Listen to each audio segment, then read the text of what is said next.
Assalamualaikum warahmatullahi wabarakatuh.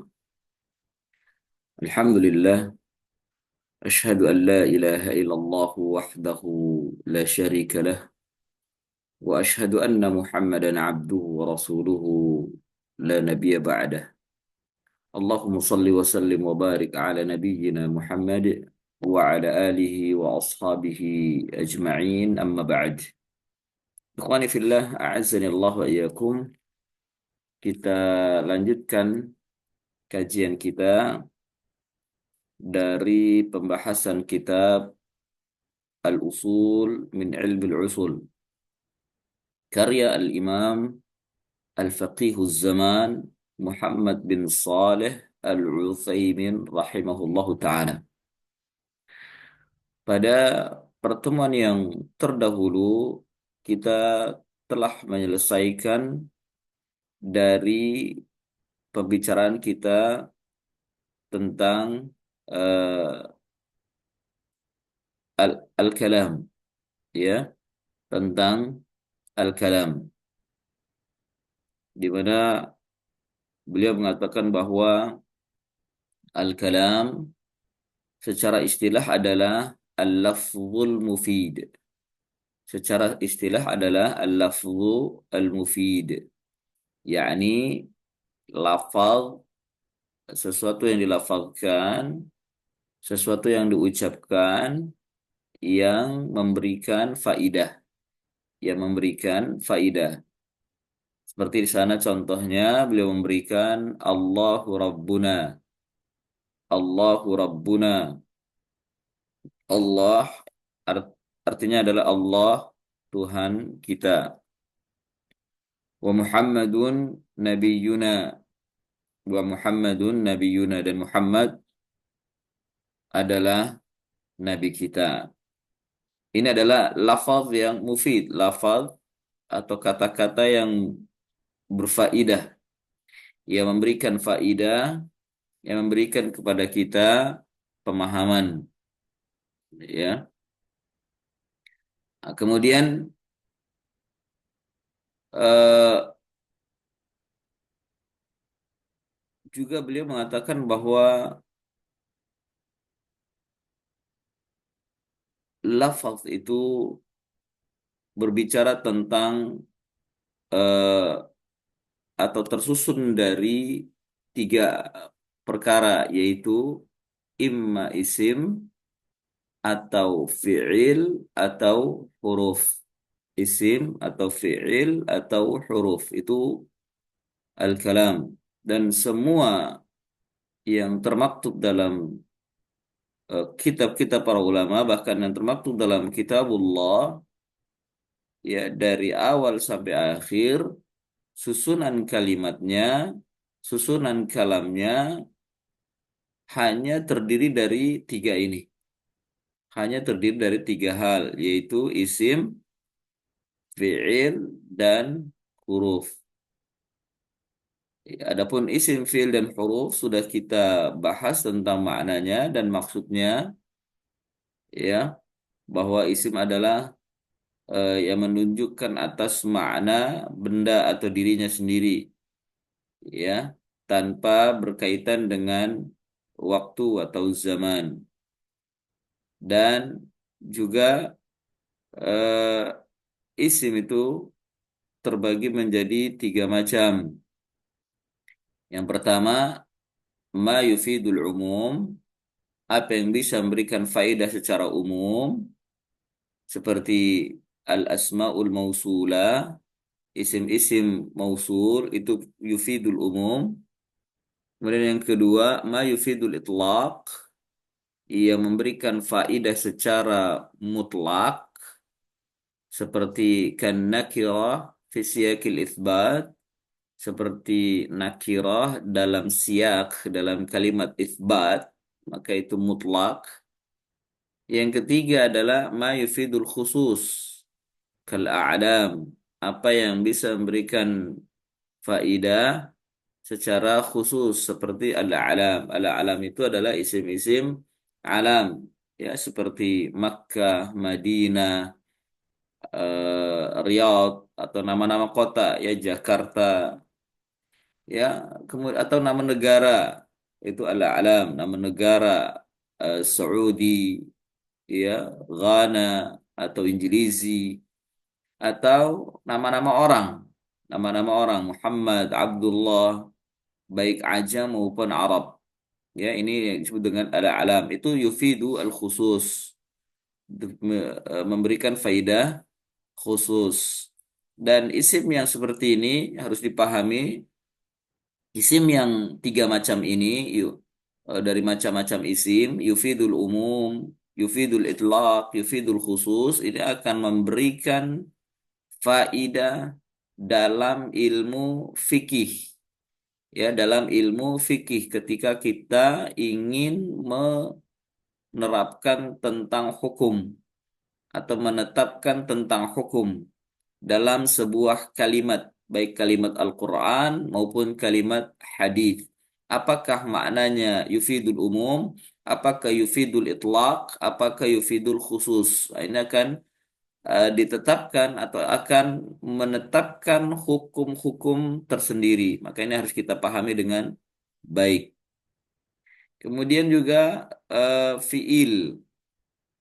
Fiil itu, ya, fiil itu adalah keadaan atau nama atau satu kata yang memberikan makna eh, kerja atau perbuatan, ya, madalla ala ma'na fi nafsihi, apa yang menunjukkan atas makna pada dirinya, au asy'ara bihayatihi, atau terasa dengan keadaannya, bi ahadi azminatil thalatha, dengan salah satu waktu yang tiga, yaitu wa huwa imma madin, ya, seperti fi'il madhi. Fi'il madhi ini artinya adalah kata lampau, ya, kata lampau, sehingga terkadang kita mengartikan ke dalam bahasa Indonesia itu dengan kata telah, seperti contoh diberikan contoh oleh beliau, fahima, telah faham, ya, telah faham, au mudhari, atau mudhari. Mudhari ini eh, kata kerja sedang, ya, atau akan, sedang atau akan, ya, terkadang kita mengartikannya sedang atau akan, seperti yafhamu, sedang memahami, ya, sedang memahami atau akan memahami, ka yafhamu, atau amrun, atau fiil amr. Amr ini menunjukkan kata perintah, yang perintah ini memberikan faidah harus segera dilaksanakan. Seperti contohnya adalah ifham. Contohnya adalah ifham. Jadi dari kata fahima, yafhamu, ifham. Ya, ini tiga fiil, tiga kata kerja yang terdapat di dalam semua kalimat, ya, baik dalam kitab atau yang sering diucapkan oleh manusia, sering diucapkan oleh manusia. Dan fiil dengan macam-macamnya, dikatakan oleh Ibnu Utsaimin rahimahullah, wal fi'lu bi aqsamihi yufidul itlaq fala umuma lahu. Wal fi'lu bi aqsamihi yufidul itlaq fala umuma lahu. Fiil menurut beliau dengan macam-macamnya, yakni madhi, mudhari atau amar, itu memberikan faidah mutlak, memberikan faidah mutlak, tidak ada keumuman baginya, fala umuma lahu, dan tidak ada keumuman baginya, ya. Kemudian yang ketiga adalah huruf, ma dalla ala ma'na fi ghairihi. Ma dalla ala ma'na fi ghairihi. Ini menunjukkan atas makna pada yang lainnya. Ya, seperti di antara huruf-huruf yang ada itu, seperti huruf wawu, huruf fa, huruf lam, huruf dan lain-lain. Ya, huruf-huruf ini bersambung pada kata-kata, ya, seperti wau, terkadang terkadang datang dalam bentuk atof, wa ya'ti atifatan, dalam bentuk atof, fayufidu ishtirak, maka memberikan faedah ishtirak, bergabung. bergabungnya al-muta'atifin, dua ataf atau beberapa ataf dalam sebuah hukum. Ya, datang sebagai ataf memberikan istirak dalam sebuah hukum. Wala taqtadi at-tertib, dan tidak memberikan atau tidak diputuskan untuk tartib, tidak memberikan faidah tartib. Wala tunafihi illa bidalil, dan juga tidak boleh menafikan kecuali dengan dalil. Ya, tidak boleh menafikan kecuali dengan dalil. Yang kedua yaitu huruf fa, ta'ti atifatan fatufidu ishtirak, juga datang sebagai ataf, ya, sebagai ataf juga memberikan faidah ishtirak, bergabung antara muta'atifin, apa kata-kata yang diatafkan dalam hukum ma'at tertib wa ta'qib. Akan tapi di sini bersamaan dengan tertib, urutan, ya, urutan dan kesudahan, urutan dan kesudahan. Kalau tadi waw itu tidak harus urut dan juga tidak harus eh, kesudahan, ya. Wayati sababiyah fatufidu ta'lil, dan juga fa terkadang datang sebagai sababiyah, fa sababiyah, dan memberikan faidah ta'lil. Ta'lil itu artinya penyebab, memberikan faidah penyebab. Kemudian yang ketiga, lamul jarah. Lamul jarah yakni lam yang dijar, yakni lam yang dijar. Walaha ma'anin, dan lam ini memberikan beberapa makna, di antaranya at-ta'lil wa tamlik wal ibahah. Memberikan makna ta'lil, ta'lil ini artinya memberikan makna sebab, wa tamlik juga memberikan makna milik, dan juga ibahah, dan juga memberikan makna pembolehan atau ya apa namanya penghalalan, ya, ibahah, penghalalan. Yang keempat, ala jarah, yakni huruf ala, yakni huruf ala. Ala ini memberikan faidah jar atau huruf jar. Walaha ma'anin, ya, walaha ma'anin, dan ala ini memberikan makna apa, memiliki beberapa makna, di antaranya memberikan faidah al-wujub, di antaranya memberikan faidah al-wujub, yaitu bimakna wajib, bimakna wajib. Insyaallah nanti akan kita lihat contoh-contohnya. Kemudian juga kita sudah bahas tentang aqsamul kalam. Kita sudah bahas tentang aqsamu al-kalam. Aqsamul kalam, kalam yang qasimul kalamu bi'tibari imkani wa wasfihi bisidqi wa adamihi ila qismainin. Khabarun wa insya. Khabarun wa insya. Jadi kalam ini uh, bi'tibari imkan, bila ditinjau dari sisi imkan yakni ketetapan atau kondisi, ya, wa wasfuhu bisidqi wa adamihi ila qismain, dan juga sifatnya dengan benar dan tidak adanya, benar dan tidak benarnya, atau jujur dan tidak jujurnya, ada dan tidak adanya, ila qismain, menjadi dua macam, yaitu yang pertama khabar, yang pertama khabar, yang kedua insya. Kalam sebagai khabar atau kalam sebagai insya, ya, kalam sebagai khabar dan kalam sebagai insya. Fal khabaru ma yumkinu ayusafu bisidqi awil kadhibi lidzatihi. Sementara khabar apa yang eh, bisa untuk disifati dengan jujur atau ada, awil kadzib atau tidak ada, dusta. Lidzatihi, yakni pada kata itu sendiri, ya, pada kalam itu sendiri. Kalam ini jujur atau benar, atau kalam ini dusta, ya, kalam ini jujur atau kalam ini dusta. Maka ini yang disebut dengan khabar, ya, khabar benar, ya, khabar otentik, khabar benar, atau khabar dusta, kabar bohong, ya, al-kadzib. Ya, memang ditinjau dari kabarnya itu sendiri, ya dari kalimatnya itu sendiri. Maka ini yang disebut dengan kalam bermakna khabar, ya. Kemudian eh,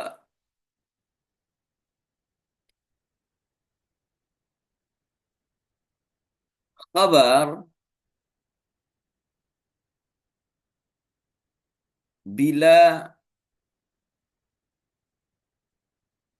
ditinjau dari sisi mukhbirnya. Annal khabar min haitsul mukhbir. Al mukhbir ma ma'na mukhbir? Mukhbir artinya orang yang mengabarkan. Kalau dari sisi zatnya ya isi kabarnya ya kalamnya tadi. Sekarang mukhbir orangnya, orang yang mengabarkan. Sekarang bila ditinjau dari sisi orang yang mengabarkan itu ada salah satu aksam, ada tiga macam. Al-awwalu ma la yumkinu wasfuhu bil kadhib. Al-awwalu ma la yumkinu wasfuhu bil kadhib. Apa yang tidak mungkin disifati dengan dusta. Artinya tidak mungkin orang yang mengabarkan ini itu dusta.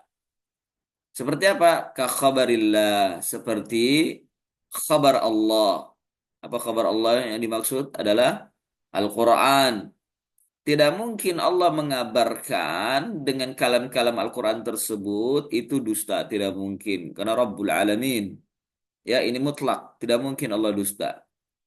Nggak mungkin disifati dengan kedustaan Al-Quran itu. Wa rasuluhu dan juga rasulnya. Ya, dan juga rasulnya. Tidak mungkin kita sifati dengan kedustaan. Ats-tsabitu anhu. Yani khabar dari rasul yang sabit. Khabar dari rasul yang sabit. Yani hadis yang sahih. Yani hadis yang sahih. Ini tidak mungkin kita sifati dengan kadzib. Khabarul kadzib. La yumkin. Ya. Kemudian yang kedua, khabar bila dinisbahkan atau ditinjau dari orang yang mengabarkannya, ma la yumkin wasfuhu bisidqi, ma la yumkin wasfuhu bisidqi. Apa yang tidak mungkin disifati dengan kejujuran atau kebenaran. Artinya orang ini selalu mengabarkan tidak benar, pasti tidak bisa kita katakan benar, ya. Atau tidak mungkin lah itu dikatakan benar. Kal khabaru anil mustahil syara'an aw aqlan. Kal khabaru anil mustahil syara'an aw aqlan, seperti khabar dari mustahil, orang yang mustahil, ya, secara syar'i atau secara akal, ya, secara syar'i atau secara akal. Mustahil orang ini. Enggak mungkin orang ini. Maka contohnya di sini fal awwalu ka khabari mudda'ir risalah ba'da Nabi sallallahu alaihi wasallam. Seperti khabar yang mengaku dirinya itu membawa risalah, yakni mengaku dirinya rasul. Khabar yang mengaku dirinya rasul setelah Nabi sallallahu alaihi wasallam. Ya, setelah Nabi Shallallahu Alaihi Wasallam. Tidak mungkin kabarnya ini ya benar atau kita sifati dengan kebenaran. Tidak mungkin. Karena mengapa? Karena tidak ada lagi Nabi setelah Rasulullah Muhammad Sallallahu Alaihi Wasallam. Tidak ada lagi Rasul. Tidak turun lagi risalah setelah Nabi Muhammad Sallallahu Alaihi Wasallam. Kemudian yang kedua, orang ini mustahil kal khabari an ijtima'in naqidaini, kal khabari an ijtima'in naqidaini kal harakati was sukun. Tidak mungkin, ya, mustahil khabar itu berkumpul sesuatu yang bertentangan antara satu dengan yang lainnya. Itu tidak mungkin, ya.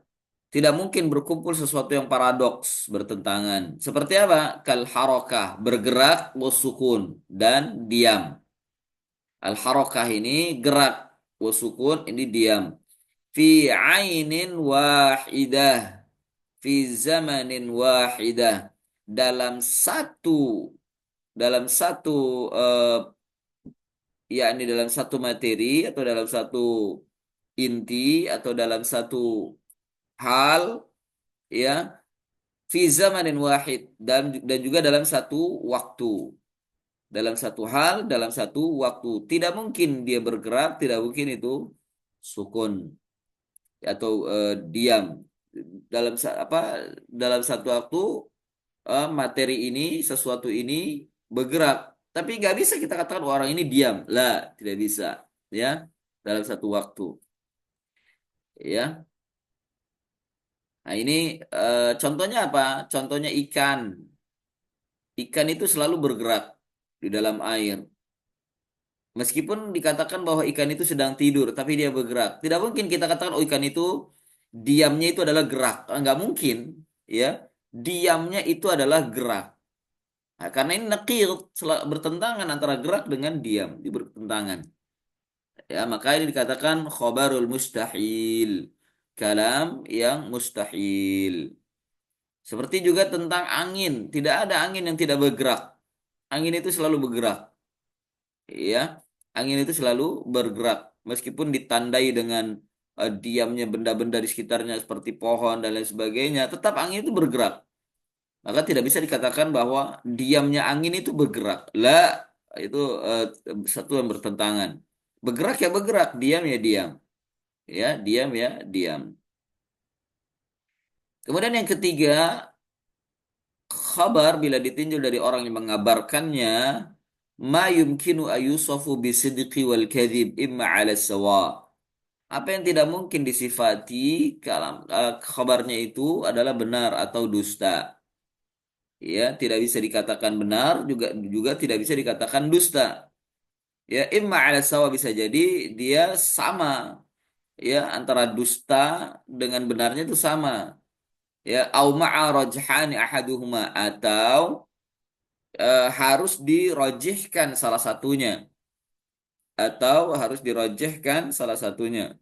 Ka ikhbari syakhsin an qudumi ghaibin wa nahwihi, seperti khabar tentang seseorang dari datangnya orang itu, eh, datangnya orang itu dari kegaiban, datangnya orang itu dari kegaiban dan semisalnya. Nah, ini bagaimana mau dibenarkan dan juga bagaimana mau didustakan? Ya, terkadang seseorang atau sesuatu datang dari gaib, muncul dari kegaiban. Tapi apakah dia gaib? Ah, belum tentu. Jadi tidak bisa kita benarkan dan juga kita dustakan.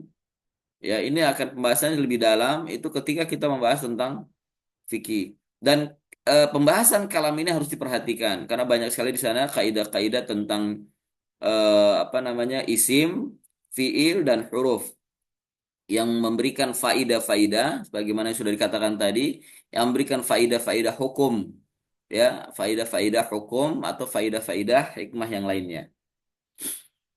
Yang kedua, macam daripada kalam, kalau tadi adalah khabar, sekarang al-insya. Khabar macamnya adalah al-insya. Al-insya ma la yumkinu ayusafu bisidqi wal kadhib. Insya itu adalah ma la yumkinu, apa yang tidak mungkin, ayyu sofa, untuk disifati, bisidqi wal kadhib, dengan benar atau dusta. Apakah eh, kalam ini benar ataukah kalam ini dusta? Itu disebut dengan insya. Insya itu kalau bahasa Indonesianya artinya paparan, ya. Kalimat paparan, esai, itu insya. Itu insya. Ya, bukan yang terkadang itu sudah bentuknya penjelasan, ya. Bentuknya penjelasan, bentuknya tafsir, itu namanya insya. Orang sedang menjelaskan sesuatu, orang sedang mengabarkan sesuatu, itu namanya insya. Atau orang pembaca berita, ya, pembaca berita. Nah, itu sedang menyebutkan insya namanya. Orang yang membaca berita itu insya namanya. Kalam atau kata-kata yang terdapat yang dia bacakan itu adalah insya. Wa minhu al-amru wan nahi. Di antaranya insya itu, kalam yang berupa insya itu bentuknya perintah dan larangan. Bentuknya perintah dan larangan. Kaqaulihi ta'ala, seperti firman Allah Ta'ala, wa'budullaha wa la tusyriku bihi syai'a. Sembahlah Allah, beribadahlah hanya kepada Allah, dan jangan kalian menyekutui dengannya sedikit pun. Janganlah kalian menyekutukan dengannya sedikit pun. Ini surat An-Nisa ayat 36. Ya, ini insya. Tapi insya ini ya berupa khabar atau kalam yang datang dalam kitabullah yang berisikan perintah dan larangan. Yang berisikan perintah dan larangan. Insya ini berisikan perintah dan larangan. Perintahnya apa? U'budullah. Larangannya apa? Wala tusyriku bihi syai'a. Ya. Jadi ini khabar atau kalam berbentuk insya. Kalam berbentuk insya. Apakah ini bisa dibenarkan atau didustakan? Ya, hukum asalnya tidak. Tapi karena ini datangnya dari kitabullah, seorang mukhbir atau al-mukhbir yang tidak mungkin kita dustakan, maka insya ini adalah benar. Insya ini adalah benar. Karena ini datangnya dari mana? Dari kitabullah. Siapa mukhbirnya? Allah Azza wa Jal. Maka insya ini tidak bisa kita dustakan. Insya ini tidak bisa kita dustakan. Oleh karena itu, untuk melihat bahwa insya ini adalah sidqun awi kadzibun, kita lihat konteks atau teks dan makna yang terdapat di dalamnya. Bentuknya apa? Ya, di antaranya adalah bentuknya perintah dan larangan. Dan ini perintah dan larangan ini dilihat siapa mukhbirnya. Dilihat siapa mukhbirnya. Kalau seandainya perintah dan larang itu datangnya dari sang mukhbir yang berdusta atau pendusta, maka perintah dan larangan itu tidak bisa kita benarkan. Tapi kalau perintah dan larangan ini datangnya dari zat yang maha benar, maka ini pun tidak boleh kita dustakan. Ini berarti khabar bukan khabar atau insya bukan insya yang dusta. Ya. Nah, kemudian disebutkan oleh Syekh Ibnu Utsaimin wa qad yakunul kalamu khabaran insya'an bi'tibaraini. Wa qad yakunul kalam khabaran insya'an bi'tibaraini. Terkadang kalam itu bentuknya khabar insya dengan dua ungkapan, ya, bi'tibaraini dengan dua ungkapan. Ya, kasyagil uqud al-lafziyah, seperti kata-kata akad yang secara lafaz yang dilafazkan, seperti kata-kata akad yang dilafazkan. Mithlu, contoh, ya, misalnya bi'tu wa qabiltu. Bi'tu wa qabiltu. Aku jual dan aku terima. Aku jual dan aku terima. فإنها باعتبار دلالتها على ما في نفس العاقد خبر. Maka kata-kata itu dengan ungkapan dalalahnya, dengan ungkapan yang ditunjukkan kata-kata itu atas apa yang ada pada zat atau kata-kata itu sendiri, ya, fi nafsil aqid, pada kata-kata orang yang mengakadkan adalah khobarun, ya, adalah khobar. Ya, fa innaha bi'tibari dalalatiha ala ma fi nafsil aqid khabarun. Karena sesungguhnya dengan ungkapan dalalah atas apa yang diungkapkan oleh eh, orang yang mengakadkan itu sendiri, itu adalah khabar. Ya, bi'tibari tarattabal aqad 'alaiha insya. Bila diungkapkan dengan urutan atau susunan akad, itu adalah insya. Ya, bila ditinjau dari susunan akad, itu adalah insya, bi'tu wa qabiltu.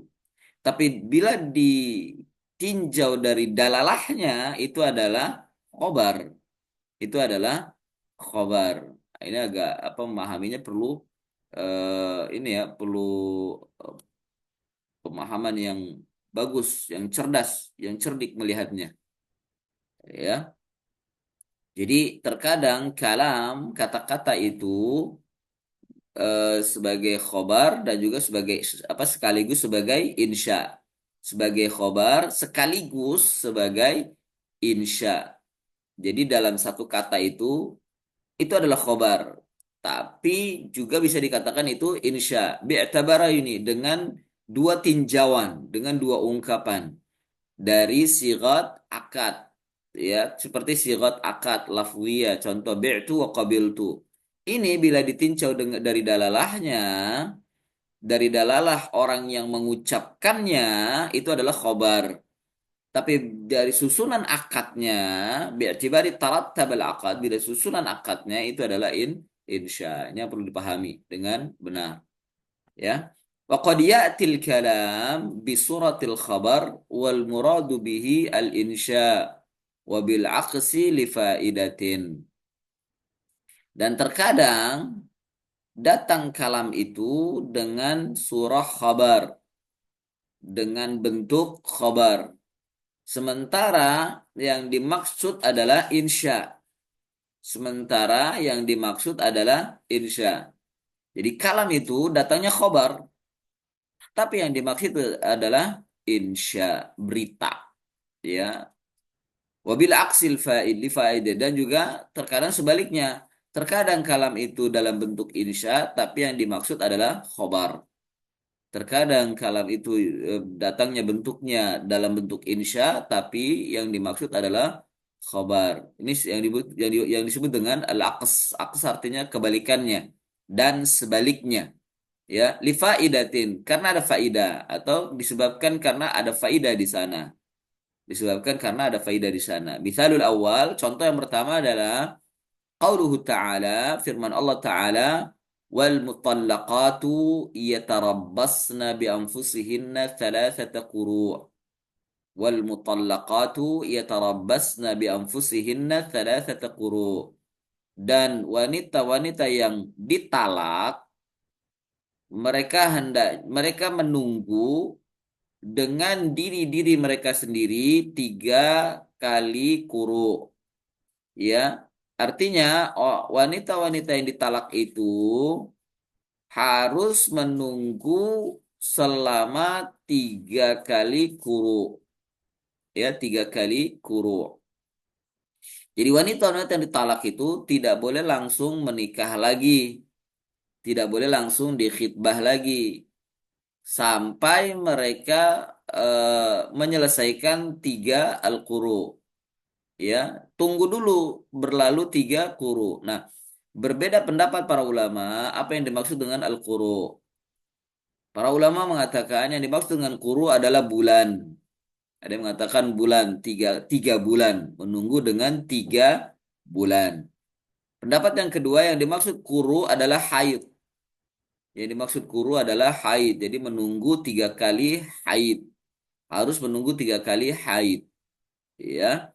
Nah, kalau seandainya meskipun berlalu 3 bulan, tapi haidnya belum 3 kali, maka dia belum boleh untuk menikah. Kalau seandainya sudah ditalak oleh suaminya.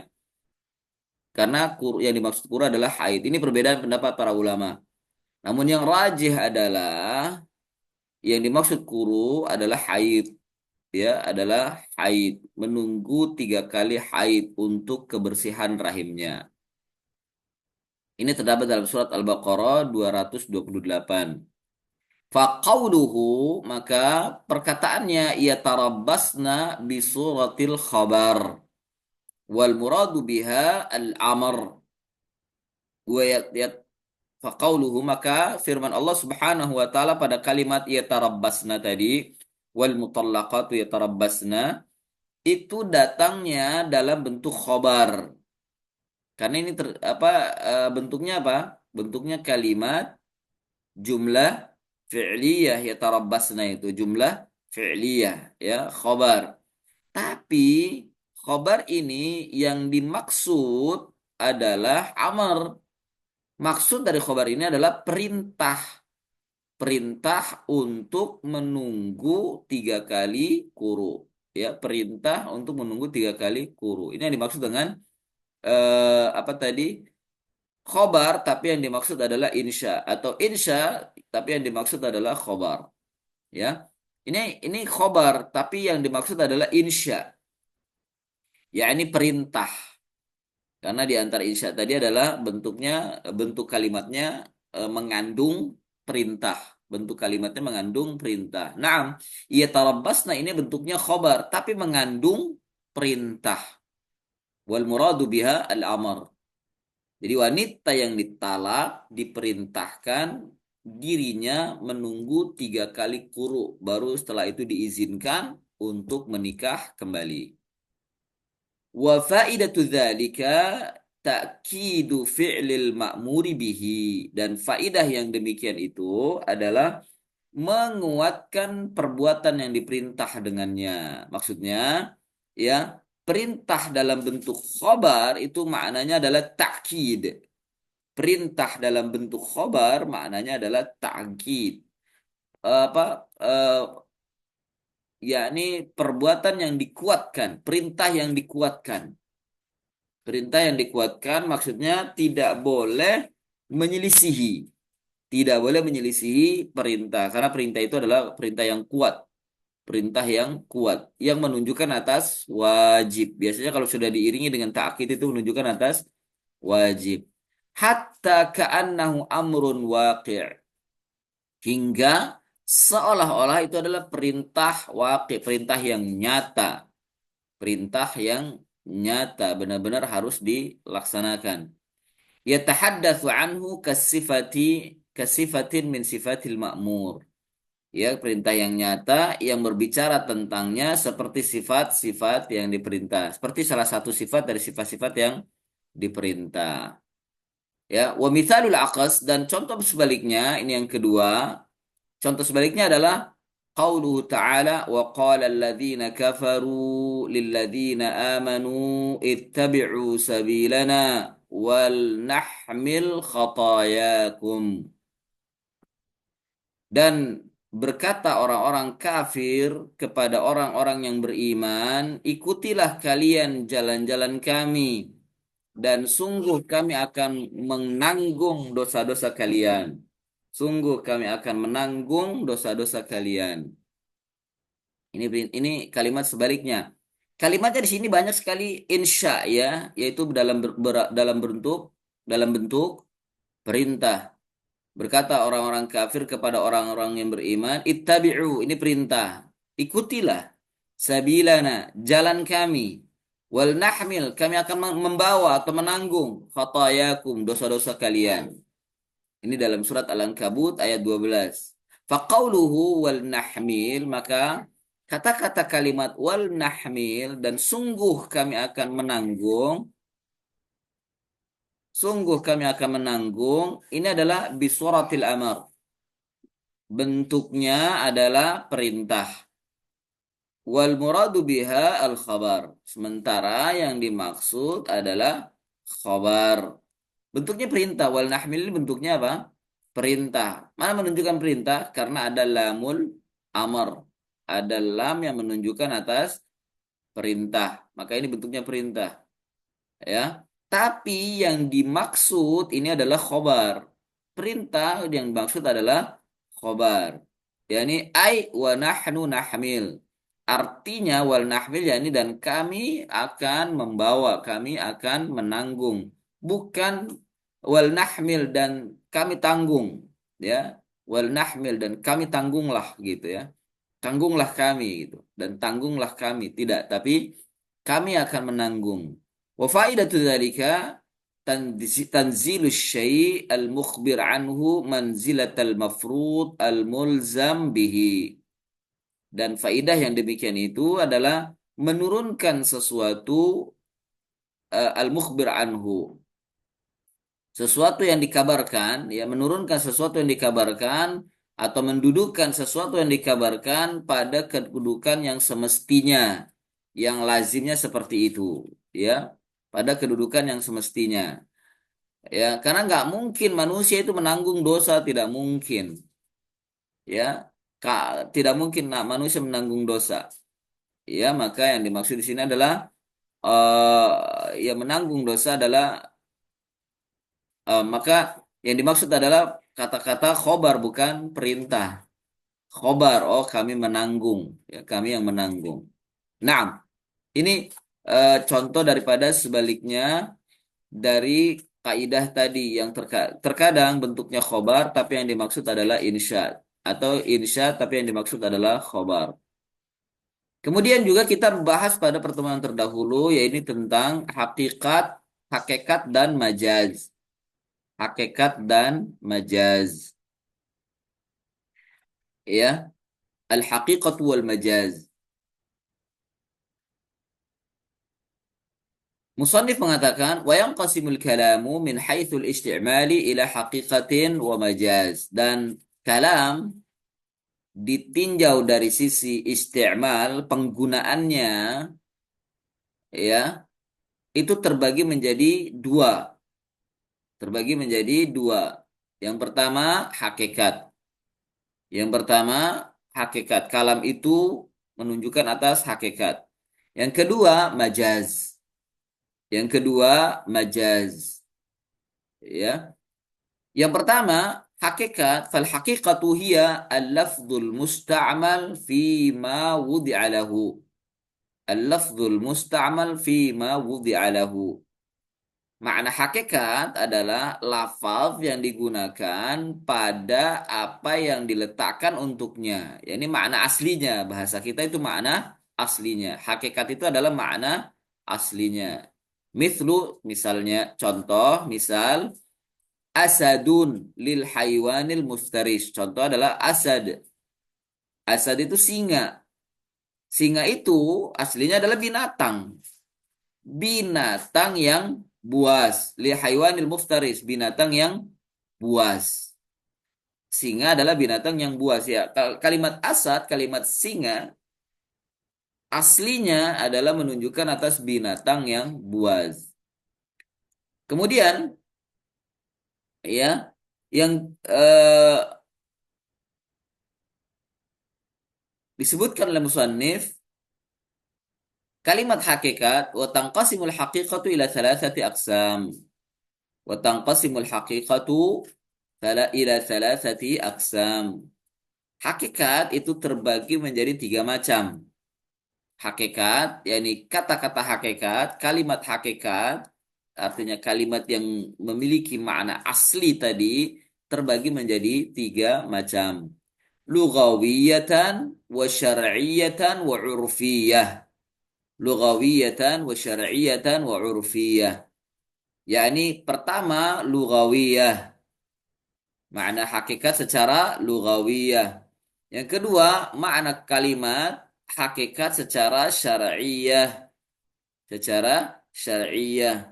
Yang ketiga, makna hakikat secara urfiyah. Memakna urfi, urfi ini artinya secara apa yang dikenal oleh manusia, kebiasaan atau budaya. Ya, apa yang dikenal oleh manusia atau kebiasaan manusia atau budaya.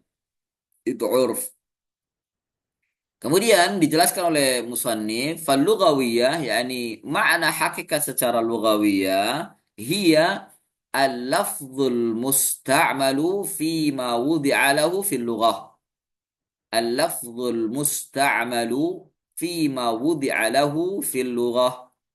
Lafaz yang digunakan pada apa-apa yang diletakkan untuknya dalam bahasa.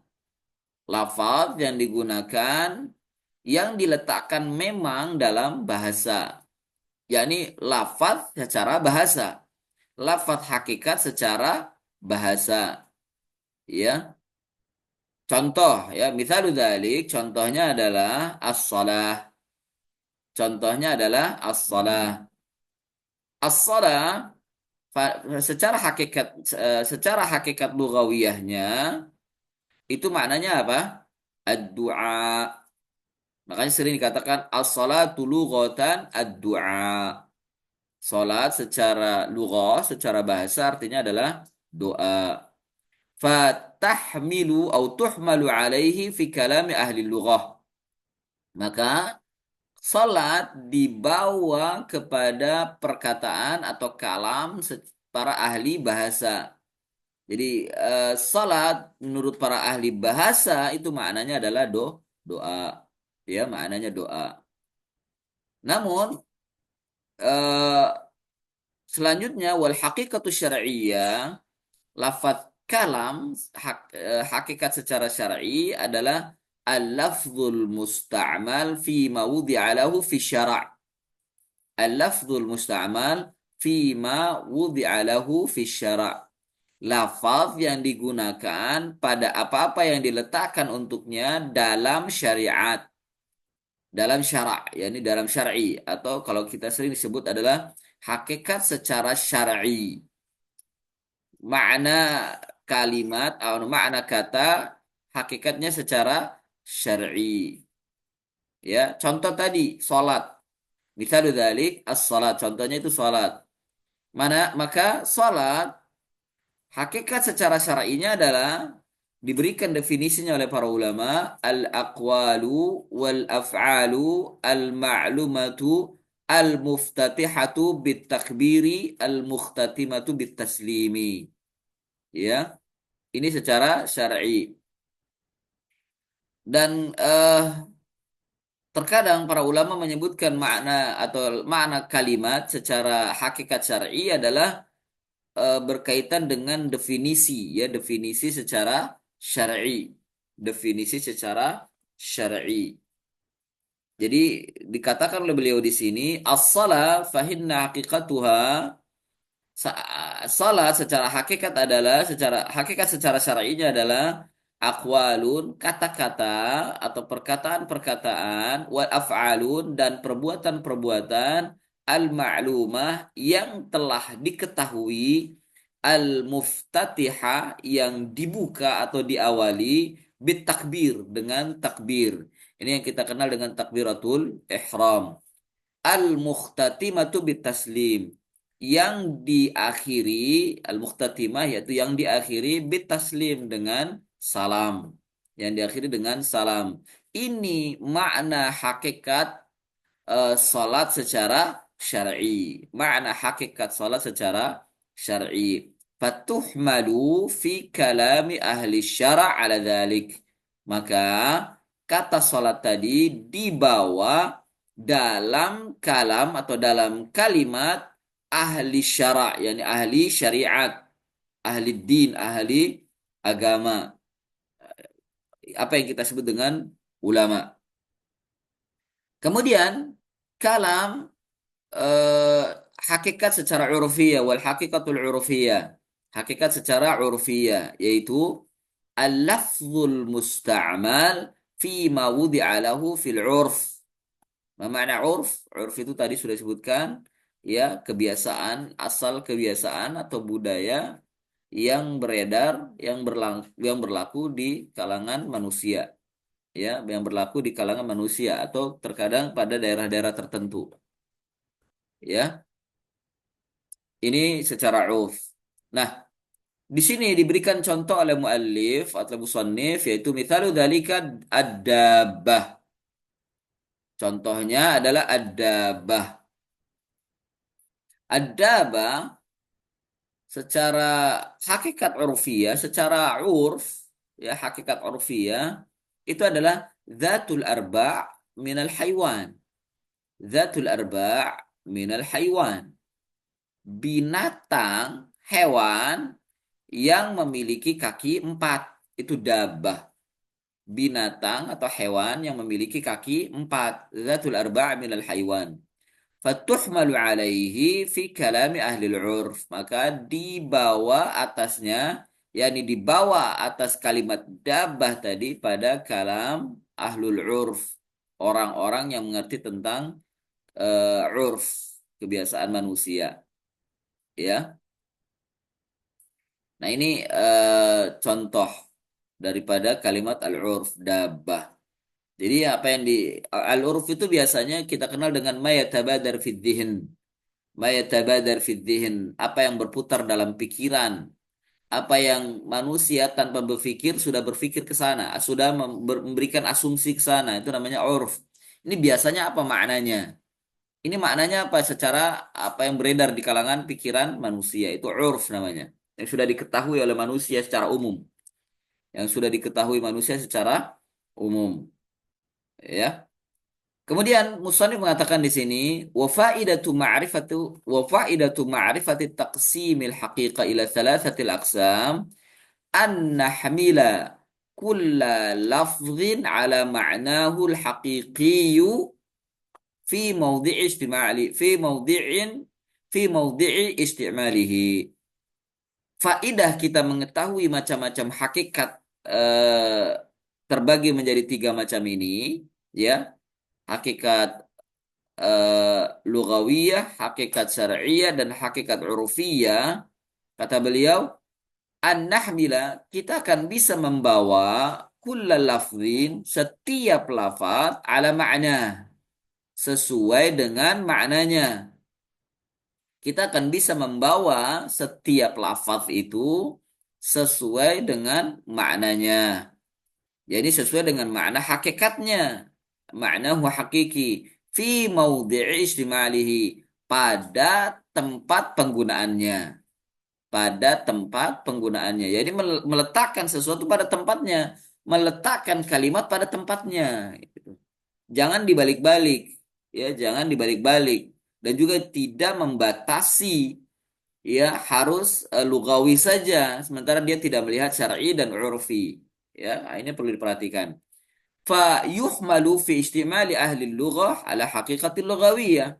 Maka dalam penggunaan ahli bahasa, maka bahasa itu dibawa kepada hakikat lughawiyah, hakikat bahasa. Kalau ketika berbicara tentang bahasa, ya dibawa kepada bahasa.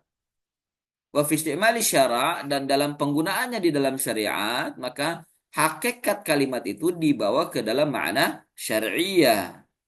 Ya, wa fi istimali ahli urf, dan dalam penggunaan pada ahli urf, ahli eh, budaya manusia, kebiasaan manusia, ala hakikatul urfiyah, maka akan dibawa kepada hakikat urfiyah. Jadi digunakan pada sesuai pada tempatnya, ya, sesuai pada tempatnya.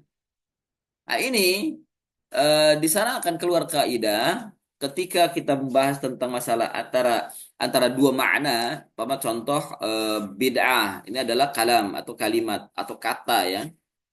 Nah, itu memiliki makna eh, lugawiyah, syar'iyah, dan urfiyah.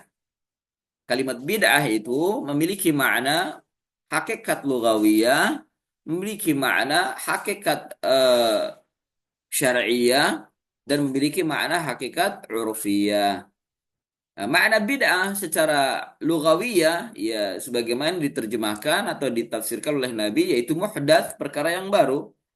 Nah, semua perkara yang baru secara lugawi itu bid'ah. Bahkan sampai dalam perkara-perkara dunia itu dikatakan bid'ah. Apa yang diciptakan oleh manusia yang belum ada contoh sebelumnya, maka dikatakan bid'ah. Termasuk dalam perkara-perkara dunia. Ini lugawi, secara lugawi. Makna secara syar'i adalah berbicara dalam masalah agama. Nah, ini yang perlu diperhatikan. Berbicara dalam masalah agama. Ini yang diberikan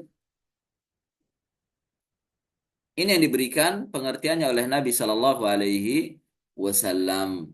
Sementara secara urf, secara kebiasaan manusia, ya, ini kembali kepada makna lughah. Ini kembali kepada makna lughah, segala sesuatu yang baru, yang tidak ada contohnya, ya, atau yang dia menciptakan sendiri, maka dikatakan bid'ah. Namun ikhwani fillah azza Allah wa iyyakum, bila ada satu kata kemudian istirakul makna, ada makna-makna atau mengandung makna tiga makna tadi, hakikat, lughah, syar'i, dan urf, maka ketika berbicara tentang din, ketika berbicara tentang agama, yang lebih dikedepankan adalah makna syar'iyah. Yang dikedepankan adalah makna syar'iyah, bukan makna lughawiyah. Tidak bisa makna hakikat Tidak bisa makna hakikat lugawiyah itu dibawa kepada syar'i, atau sebaliknya tidak bisa makna syar'i dalam pembicaraan itu dibawa kepada makna lugawi. Tidak bisa saling makna, tidak bisa bersilang. Tidak bisa bersilang berbicara tentang masalah syar'i, maknanya dipahami secara lugawi. Tidak bisa. Ya, tidak bisa. Ini sudah kaidah dari para ulama. Sudah kaidah dari para ulama. Ya, demikian. Kemudian yang terakhir, ikhwani fillah, azani Allah wa iyyakum, yaitu pembicaraan tentang majaz al-kalam, ya, macam kalam yang kedua yaitu al-majaz. Kalau tadi hakikat, sekarang al-majaz. Makna majaz adalah al-lafzul musta'mal fi ghairin ma wudi'a lahu. Al-lafzul musta'mal fi ghairi ma wudi'a lahu. Lafaz yang digunakan pada selain apa yang diletakkan untuknya. Lafaz yang digunakan pada atau dalam selain apa yang diletakkan untuknya. Mithlu, contoh, asadun. Contoh asadun. Asad. Asad itu maknanya singa. Asad maknanya singa. Tapi terkadang digunakan untuk lirrajuli syuja', untuk laki-laki pemberani. Untuk laki-laki pemberani. Ya, seperti contoh Umaru asadun. Umaru asadun. Umar itu adalah singa. Maksudnya bukan berarti Umar itu berupa binatang singa, bukan. Tapi Umar di sini adalah orang yang pemberani. Orang yang pemberani. Maka makna asad ini adalah majaz. Maka makna asad ini adalah majaz. Ya, ini tentang majaz. Seperti juga diberikan contoh di sana. eh,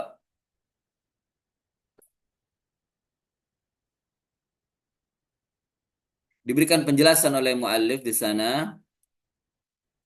ولا يجوز حمل اللفظ على مجازي إلا بدليل صحيح يمنع من إرادة الحقيقة وهو ما يسمى في علم البيان بالقرينة. Tidak boleh membawa lafaz kepada majaz kecuali dengan dalil yang sahih. Ya, tidak boleh membawa lafaz atau kata atau kalam atau kalimat kepada majaz kecuali dengan dalil yang sahih. Ini kaidah yang harus dipahami. Karena apa? Karena hukum asal kalam itu hakikat. Entah lugawiyah atau syar'iyah atau urufiyah. Hukum asal kalam adalah hakikat. Tidak boleh membawa kalam ya kepada majaz kecuali dengan dalil yang sahih. Kecuali dengan dalil yang sahih. Yang dalil sahih ini yamna'u min iradatil haqiqah. Menghalangi untuk memberikan maksud secara hakikat. Menghalangi untuk memberikan maksud secara hakikat. Jadi harus dengan dalil yang sahih baru kita bisa menentukan menetapkan bahwa lafaz tersebut adalah maknanya majaz. Maknanya adalah majaz. Ya. Wa huwa ma yusamma fi ilmil bayan bil qarinah, dan itu yang disebut dalam ilmu bayan adalah dengan qarinah. Disebut dengan qarinah. Maka lafaznya di sana yang termaktub dalam kaidah adalah al aslu fil kalami haqiqatun. Al aslu fil kalami haqiqatun illa jaa dalilun sahihun yamna'u an ijaz. Yamna'u an haqiqatihi. Hatta jaa dalilun sahihun yamna'u min iradati haqiqatihi. Atau yamna'u haqiqatihi. Atau jaa dalilun sahihun yuqarinu ilal majaz. Ya. Hukum asal kalam adalah hakikat. Baik lugawiyah atau syar'iyah atau urfiyah. Hukum asal kalam adalah hakikat. Hingga datang dalil yang sahih. Yang menghalangi untuk memberikan makna secara hakikat. Hingga datang dalil yang sahih. Yang menghalangi memberikan makna hakikat. Atau hingga datang qarinah yang membawa kepada majaz. Hingga datang qarinah, dalil yang sahih atau qarinah yang membawa kepada majaz. Ya. Nah, ini perlu pendalaman. Kapan dikatakan kata itu adalah majaz, kapan kata itu adalah hakikat. Maka dia harus memahami kalimat tersebut dengan benar. Dan para ulama mengatakan sesuai dengan siyaqul kalam. Sesuai dengan siyaqu al-kalam. Kemudian disebutkan oleh musannif di sini, wa yushtaratu li sihhati istimali lafzi fi majazihi wujudu irtibati bainal ma'na al-haqiqi wal majazi.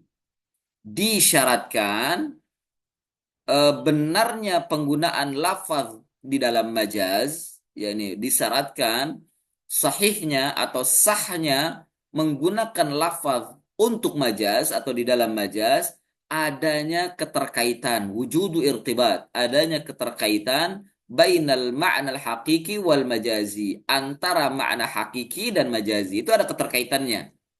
Kalau nggak ada keterkaitan, jauh ya nggak bisa ya, harus ada keterkaitan liyasihha ta'biru atau liyasihha ta'biru bihi anhu, untuk benarnya ungkapan dengannya, ya, agar ungkapan tersebut benar, agar ungkapan tersebut benar. Wa huwa ma yusamma fi ilmil bayan bil alaqah. Wa huwa ma yusamma fi ilmil bayan bil alaqah. Dan itu apa yang disebut dalam ilmu bayan adalah al-alaqah, ada keterkaitan. Alaqahnya apa? Ya, alaqahnya apa? Wal alaqatu imma an takuna musyabaha au ghairuha. Dan eh, alaqahnya, keterkaitannya bisa jadi penyerupaan atau yang lainnya. Bisa jadi penyerupaan atau yang lainnya. Contoh tadi seperti asad ya. Asad. Asad ini secara hakikat maknanya adalah singa. Tapi kalau dinisbahkan kepada manusia itu alaqahnya apa? Kaitannya apa dengan manusia? Oh, ternyata berani. Karena simbol singa adalah binatang yang pemberani, binatang yang ganas gitu, binatang yang buas, ya, binatang yang ditakuti oleh manusia. Itu namanya asad. Itu singa. Jadi ketika dinisbahkan kalimat asad ini kepada manusia, menunjukkan bahwa orang itu pemberani seperti singa. Orang itu menakutkan seperti singa. Nah, itu namanya musyabah alaqah. Sehingga asad ini maknanya adalah majaz. Ya. Fa in kanat al-musyabah yusamma at-tajawuz isti'arah. Katajawuz lafzi asad an rajuli syuja'. Jika musyabah itu di apa sumia tajawuz, dinamakan tajawuz yakni majaz, majaz isti'arah, ya, majaz isti'arah.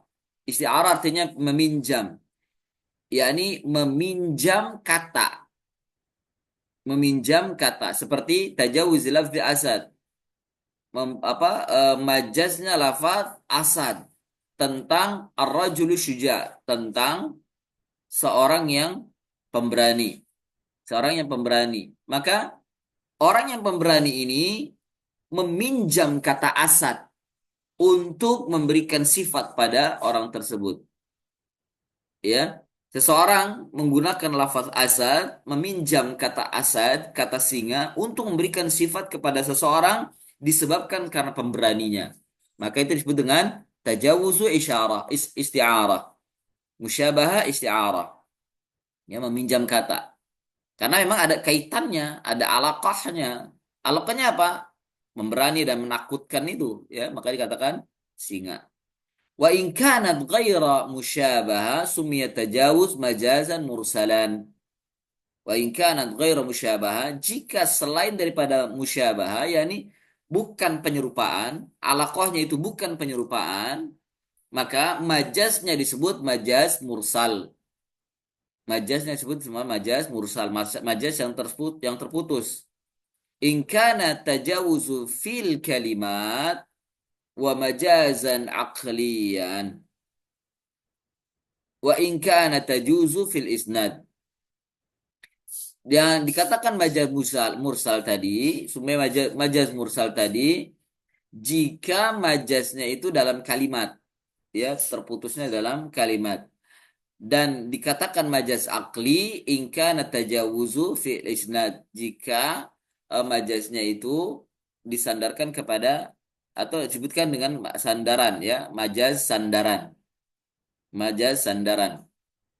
Jadi majaz itu bila alaqahnya berupa musyabah penyerupaan, maka majaznya disebut majaz isti'arah ya. Tapi kalau majaznya bukan berkaitan dengan penyerupaan, artinya tidak ada penyerupaan di sana, tidak ada penyerupaan, maka majaznya itu terbagi menjadi dua. Ada majaz mursal, ada majaz akli. Ada majaz mursal, ada majaz akli. Ya, majaz mursal itu di antara contohnya adalah ra'ina al-matar. Ra'ina al-matar. Ya, ra'inal matar. Kami menjaga hujan. Contohnya kami menjaga hujan. Matar itu hujan. Ya. Maka kalimat matar ini majaz. Ya, majaz. Anil usyab. Anil usyab. Usyab ini artinya pohonan. Ya, pepohonan atau rumput. Maka majaznya ini adalah majaz kalimat. Majaz yang mursal terputus. Kenapa? Nggak ada hubungannya antara hujan dengan rumput itu. Ya, nggak ada, terputus jadinya. Tapi kenapa harus dijagain gitu? Menjaga rumput. Karena terkadang rumput itu tumbuh ketika datang hujan. Terputus sebenarnya. Tapi tapi orang ini mengatakan kami jagain hujan. Kami jagain hujan supaya tidak tumbuh rumput maksudnya gitu ya. Hujan kok dijagain? Karena memang hujan nggak bisa dijaga. Hujan turun-turun aja, nggak bisa dijagain. Ah, ini majas kalimat ini. Nggak mungkin manusia bisa menjaga hujan. Tapi dia mengatakan ra'in al-matar, kami menjaga hujan. Kami memperhatikan hujan agar tumbuh agar rumput tidak tumbuh. Maka ini tajawuzu bil kalimat. Tajawuz saja, ya ini berlebihan majas ya dalam kalimat saja. Dan ini disebut dengan majas mursal. Nggak ada hubungannya antara hujan eh, dengan dirinya atau tidak ada dirinya bisa menjaga hujan, tidak ada. Manusia tidak ada yang bisa menjaga hujan. Tapi di sini disebutkan ra'in al-matar. Ya, maka ini kata kalimat majaz. Secara akal pun nggak mungkin manusia bisa menjaga hujan. Hujan itu turun dengan kehendak Allah Subhanahu wa taala. Tapi dimaksud di sini adalah dia sedang menjagain rumput, biar menjagain rumput. Iya, menjaga rumput agar kalau hujan itu kalau hujan itu turun, ya akan menumbuhkan rumput sehingga rumput itu bisa ditumbuh kemudian dijagain, ya dijaga supaya tidak tumbuh. Nah, demikian. Ra'inal matar. Dan di antara majas akli, ada contohnya majas akli adalah antakula anbatal matarul ushab. Anbatal mataru al-ushab. Hujan itu menumbuhkan rumput. Hujan itu menumbuhkan rumput. Ini majaz, majar akli. Ya, secara akal. Artinya, bagaimana rumput itu bisa ditumbuhkan dengan hujan? Sementara hujan itu adalah makhluk. Sejatinya rumput itu tumbuh dengan kehendak Allah melalui diturunkannya hujan. Ya, diturunkannya hujan. Hujan-hujan itu adalah merupakan sebab tumbuhnya rumput. Hujan itu adalah sebab tumbuhnya rumput. Maka kita mengatakan anbatal matarul usyaba. Hujan itu menumbuhkan rumput. Artinya bukan hujan itu bisa memiliki kemampuan menumbuhkan rumput, bukan, tapi hujan itu adalah penyebab tumbuhnya rumput. Maka ini dikatakan majaz. Kalimat ini adalah kalimat majaz, majazun akli. Kita harus bisa menalar terhadap kalimat ini. Kita harus bisa menalar, memikirkan, menjelaskan kenapa kok bisa timbul kalimat anbatal batalul usyab. Hujan itu menumbuhkan rumput. Maka akal yang berbicara, bukan maksudnya secara hakikat hujan itu mampu menumbuhkan rumput, tidak, tapi dengan sebab hujan tumbuhan itu rumput itu tumbuh, ya, rumput itu tumbuh. Tapi secara hakikat yang menumbuhkan adalah Allah Subhanahu wa taala. Maka yang dimaksud itu maknanya adalah penyandaran, ya, penyandaran tumbuhnya rumput itu dengan hujan. Itu majaz. Penyandaran tumbuhnya rumput dengan hujan adalah majaz. Ini yang disebut dengan isnad. Ini disebut dengan isnad, ya. Ikhwani fillah, a'azzani Allah wa iyyakum. Ini tentang majaz, namun disebutkan oleh musannif di sana bahwa pada kalimat yang terakhir di sana tanbih, tanqasimu al-kalamu ila haqiqatin wa majazin huwa al-mashhur 'inda aktsaril mutaakhirin fil Qur'an wa ghairihi. Pembicaraan tentang hakikat dan majaz itu masyhur, ya, yakni beredar, ya, di kalangan kebanyakan para ulama mutaakhirin tentang, apalagi tentang Al-Qur'an. Wa qala ba'du ahli ilmi, dan berkata sebagian ahli ilmu, la majaza fil Qur'an. La majaza fil Qur'an. Sebagian ahli ilmu mengatakan tidak ada majaz dalam Al-Qur'an. Tidak ada majaz dalam Al-Qur'an. Wa qala akharun, dan berkata yang lain, ulama yang lain, la majaza fil Qur'an wala fi ghairihi. Berkata yang lain ini lebih tegas lagi, tidak ada majaz dalam Al-Qur'an dan juga di dalam yang lainnya. Ya, nah ini para ulama pendapat yang pertama mengatakan tidak ada majaz. Semua kalam itu hukum asalnya adalah hakikat. Wabihi qala Abu Ishaq al-Isfirini wa minal mutaakhirin al-allamatu Syekh Muhammad al-Amin asy-Shinqiti. Dan dengannya Abu Ishaq al-Isfirini berkata demikian, ya. Abu Ishaq al-Isfirini juga berkata demikian. Dan di kalangan mutaakhirin, yakni para ulama mutaakhirin adalah Syekh Muhammad al-Amin asy-Shinqiti. Itu mengatakan tidak ada majaz. Tidak ada majaz. Bahkan juga dalam dalam selain Al-Quran pun tidak ada majaz. Hukum kalam itu hakikat menurut mereka. Ya. Wa qad bayyana Syekhul Islam Ibn Taimiyah wa tilmiduhu Ibnul Qayyim annahu istilahun hadithun ba'da inqidha'il qurunith thalathatil mufaddalah. Dan telah dijelaskan oleh Syekhul Islam Ibn Taimiyah dan juga muridnya Ibnul Qayyim Al-Jauziyah bahwasannya eh, majaz itu adalah istilah hadis, istilah yang baru. Istilah yang baru setelah berakhirnya Al-Qurunus Tsalatsa Al-Mufaddalah, 3 abad utama yang pertama. Ya, setelah 3 abad pertama yang utama muncul istilah majaz. Makanya beliau mengatakan ini istilah baru yang seperti ini, istilah hadis. Ya, wa nasarahu bi adillatin qawiyatin katsiratun tubayyinu liman ittala'a 'alaiha anna hadzal qaul huwa shawab. Ya, dan ditolong artinya dibela pendapat ini dengan dalil-dalil yang kuat, yang banyak, untuk menjelaskan kepada orang yang ingin mengetahui pembicaraan ini bahwasanya ini adalah shawab, benar. Ya, bisa dilihat dalam Kitabul Iman dan juga Mukhtasar Shawa'iqul Mursalah. Ini kitabnya Syekhul Islam Ibnu Taimiyah rahimahullahu taala. Ya. Namun kita kembali kepada perkataan musannif, yakni bahwa hukum asal dari eh, kalimat adalah hakikat. Hukum asalnya adalah hakikat. Ya. Sampai datang dalil yang memalingkan.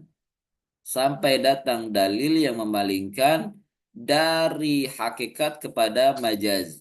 Apa yang disebut dengan qarinah? Sampai datang qarinah yang memalingkan dari hakikat menjadi majaz. Kalau tidak ada dalilnya, tidak ada qarinah-qarinahnya secara akli, bahkan juga secara akli, ya. Tidak ada qarinah-qarinahnya, maka hukum asal tersebut adalah hakikat. Hukum asal kalimat adalah hakikat, ya, adalah hakikat. Seperti tadi kalimat apa, anbatal matarul usyab. Ini secara hakikat sulit sekali dipahami. Kalau secara hakikat sulit sekali dipahami, maka qarinahnya secara akal kalimat ini adalah majaz, sehingga eh, apa eh, bukan hujan yang menumbuhkan, tapi Allah Subhanahu wa taala. Ini hanya majaz saja. Tapi apakah perkataan ini adalah perkataan kufur? Tidak, karena ini adalah majaz, ungkapan-ungkapan yang sering diungkapkan oleh manusia secara urf. Demikian pembahasan kita tentang permasalahan kalam. Pak, insya Allah pada pertemuan akan datang kita membahas tentang masalah al-amar. Ini salah satu hukum dalam syariat, ya, dibahas dalam usul fikih ini. Wassallallahu ala nabiyyina Muhammadin wa ala alihi wa sahbihi wa barik wa sallam. Subhanaka Allahumma wa bihamdika asyhadu an la ilaha illa anta astaghfiruka wa atubu ilaik. Wa akhiru da'wana anil hamdulillahi rabbil alamin. Wassalamu alaikum warahmatullahi wabarakatuh.